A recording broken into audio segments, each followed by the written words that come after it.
kulit itu kita maunya apa ya? Kulit kita maunya apa ya kira-kira? Nah, yang pertama, fungsi kulit adalah sebagai organ terbesar pada tubuh manusia.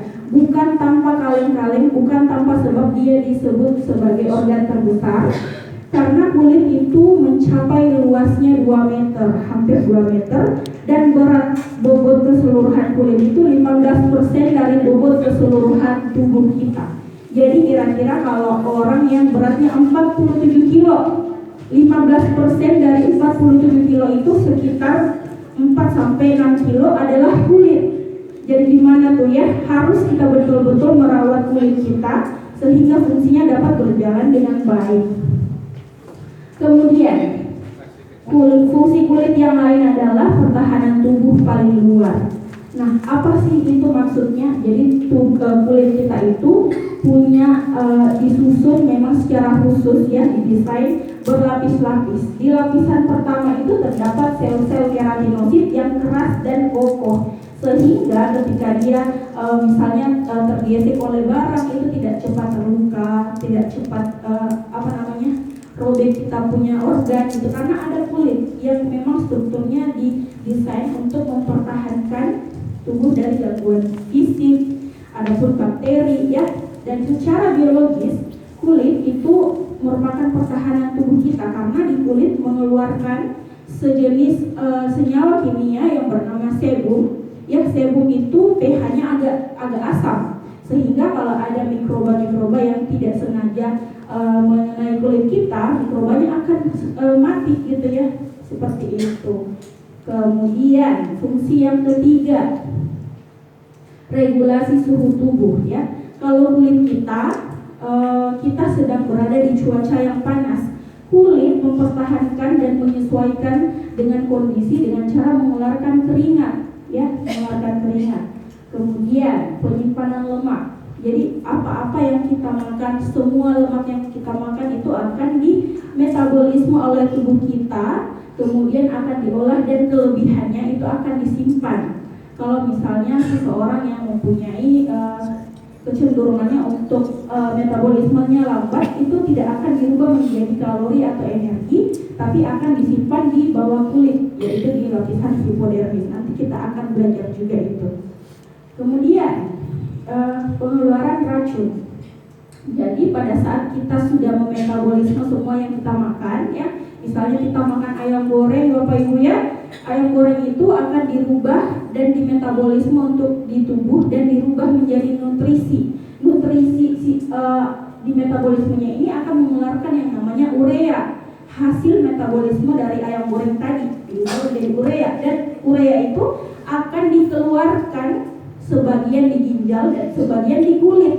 Nah, melalui apa tuh? Melalui cairan keringat gitu ya. Jadi harus dikeluarkan, dan disinilah kulit berperan ya, pengeluaran urea tadi. Kemudian sebagai indera peraba. Nah, Bapak Ibu, kalau kita dicubit, kalau kita kena pisau, kita merasakan sakit yang di kulit kita ya kan? Karena ada indera atau saraf sensorik di sana. Itu. Kemudian sintesis vitamin D. Nah, ini vitamin D tidak hanya dapat diperoleh dari minum susu, makan keju, tapi juga bisa dengan berjemur. Nah, di kulit kita kalau kita terpapar dengan sinar radiasi matahari yang baik, tentu saja yang berada di rentang jam 10 sampai jam 11 itu bisa memberikan atau memproduksi vitamin yang namanya vitamin Pro D3 atau kokalsiferol, yang nantinya itu bisa dimanfaatkan untuk memproduksi vitamin D di ginjal gitu ya.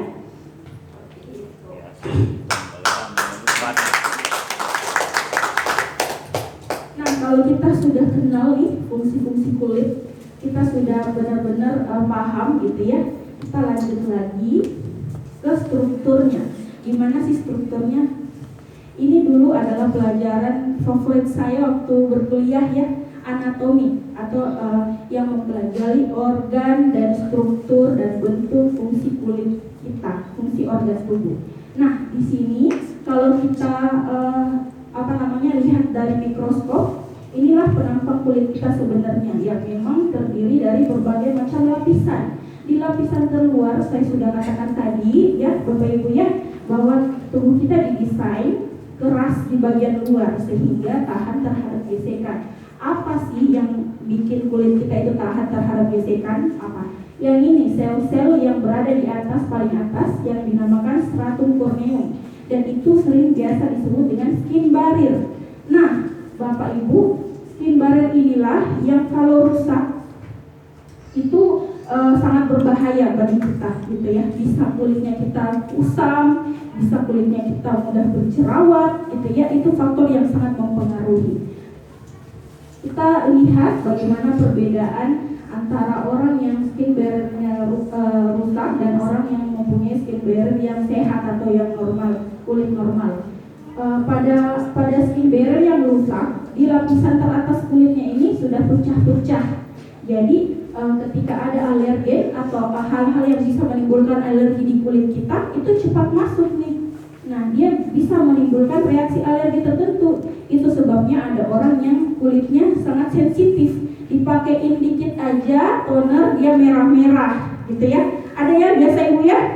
Iya biasa. Kemudian ketika ada virus, dia juga bisa dengan cepat menyerang kalau skin barrier-nya rusak atau lapisan teratas kulitnya itu pecah-pecah seperti itu. Lihat saja dengan orang yang kulitnya normal ya, sebumnya ini dapat menghasilkan suatu mantel atau mantel asam yang ber-pH 5 sampai 6,5 yang tentu saja kalau ada virus atau alergen dia bisa menangkisnya. That's why itu dipanggilnya pertahanan kulit kita, ya seperti itu. Kemudian orang yang normal skin barrier-nya itu sehat, dia tidak cepat menguap tuh uap tubuhnya, jadi tidak cepat kering. Seperti itu ya Bapak Ibu ya.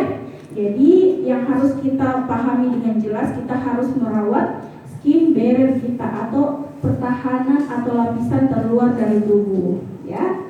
Sudah jelas ya Bapak Ibu ya? Ya.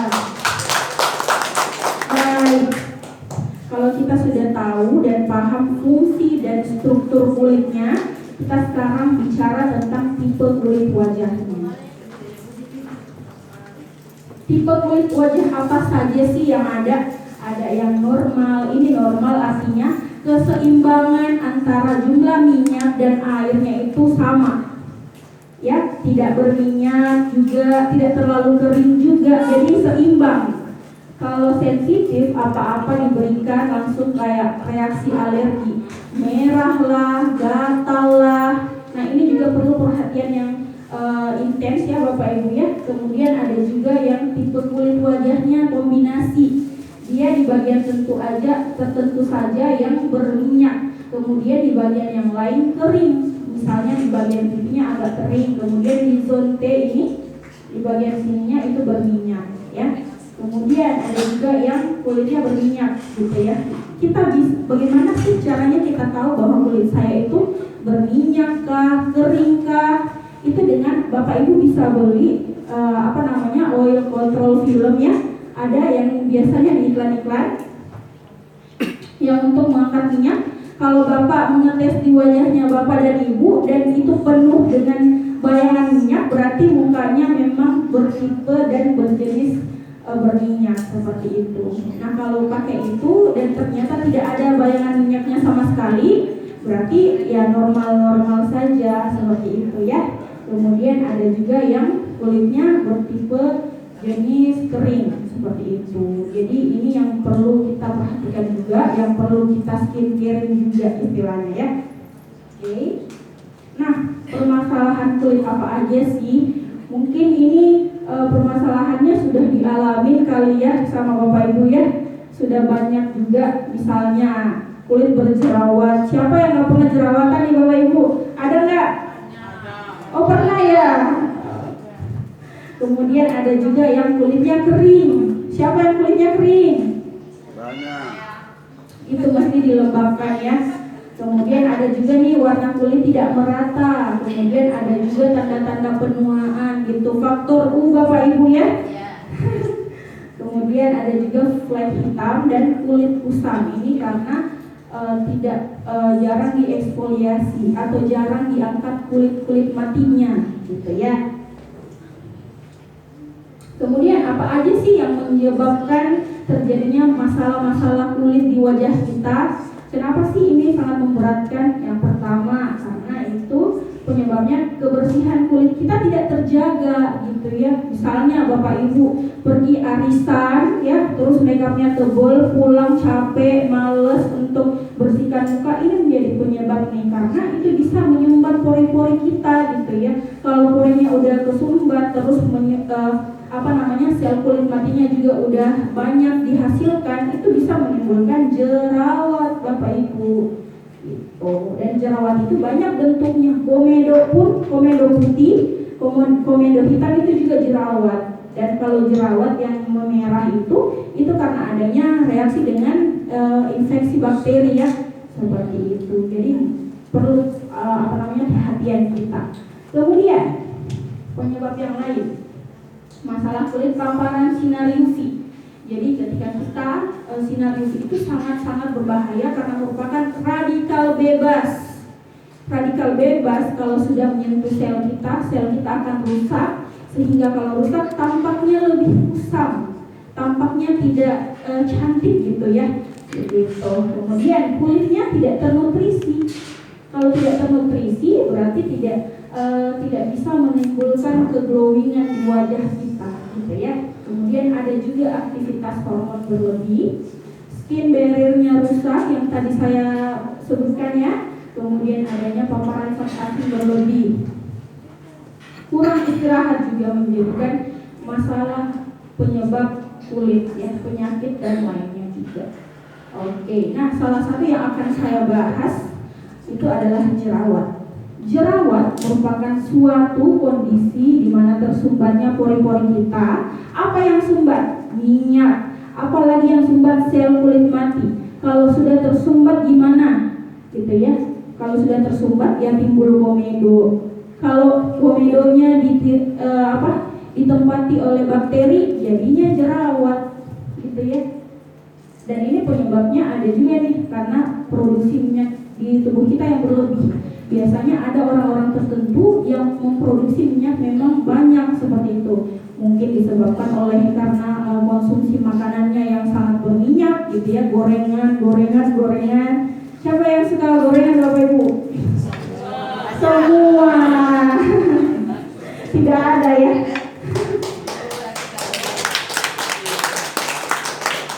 Kemudian ya, di Indonesia iklimnya pun sedikit mengarahkan kita ke jerawat, karena iklim yang panas itu membuat produksi minyak dan kotoran kita menjadi berlebih. Beda dengan orang-orang yang tinggal di iklim yang dingin gitu, karena mereka tidak terlalu terpapar oleh suhu yang panas, sehingga produksi minyaknya menjadi jauh lebih sedikit, berbeda seperti itu ya. Kemudian jerawat itu bukan cuma permasalahan yang karena jarang cuci muka aja misalnya, tapi ini permasalahan yang multifaktor Bapak Ibu ya. Bisa disebabkan karena faktor genetiknya, yang memang orangnya kalau dari gen Bapak Ibunya itu jerawatan, ya anaknya kurang lebih pasti akan jerawatan ya gitu. Kemudian ada juga nih dari makanan ya. Ada orang tertentu yang ketika makan sesuatu itu bisa dengan cepat metabolisme. Contohnya, saya kasih contoh langsung ya. Misalnya si A minum kopi, kemudian dia tidak jerawatan kalau minum kopi. Nah si B ini kalau minum kopi langsung jerawatnya parah. Kenapa? Apa yang membedakan? Karena si B ini punya hipersensitivitas dan kemampuan metabolismenya lebih lambat dibandingkan si A. Dia bisa kalau minum kopi, kadar kopinya, kafeinnya itu dia tidak dikeluarkan keluar ke tubuh gitu, tapi lama tersimpan di tubuh, sehingga itu bisa menimbulkan efek-efek tertentu, jantung berdebar. Kalau minum kopi gimana Ibu biasanya? Ada yang mah ya? Iya, ulu hatinya. Iya, jantung berdebar itu beda-beda. Nah ada orang yang minum 3 cup kopi itu nggak apa-apa, jantungnya nggak debar-debar, ya itu berbeda ya. Ada juga orang yang minum kopi jerawatan parah seperti itu. Kemudian apalagi nih faktor yang mempengaruhi ya, seperti stres berlebih. Kalau orang stres itu hormonnya yang distimulasi keluar. Hormon apa? Hormon kortisol. Oleh sebab itu saya himbau kepada Bapak Ibu untuk mengelola ya stresnya supaya tidak menimbulkan misalnya jerawat gitu. Ini udah ya suhu dan kelembapan. Nah, masalah kulit yang lain yang juga menjadi perhatian kita tentunya adalah kulit kusam. Ya, ini merupakan suatu kondisi kulit di mana kulit kita itu tidak tampak glowing. Dia tuh tidak cerah gitu ya, dan terdapat flek-flek hitam. Kenapa? Kenapa ini bisa terjadi? Penyebabnya karena kurang dieksfoliasi. Apa itu dieksfoliasi? Dikelupas kulit matinya. Nah, kulit mati itu biasanya secara normal terjadi 28 hingga 60 hari. Nah, kalau ini tidak dikelupas ya kulit mati kita secara kimia dan bisa juga secara fisika, itu akan menumpuk dan membuat kulit kita menjadi kayak hitam gitu, kayak kusam ya. Oleh sebab itu di kandungan nanti produk kita ada mengandung eksfoliator ataupun disebut juga dengan AHA yang berjenis lactic acid. Jadi dia bekerja dengan mengikis kulit-kulit mati kita seperti itu. Jadinya akan terlihat lebih cerah tentunya kalau sudah dikelupas, rajin dikelupas gitu ya. Tapi harus diingat eksfoliasi itu harus mengingat perbedaan jenis kulit. Orang-orang yang kulitnya berminyak gak apa-apa lebih sering dieksfoliasi Bapak Ibu.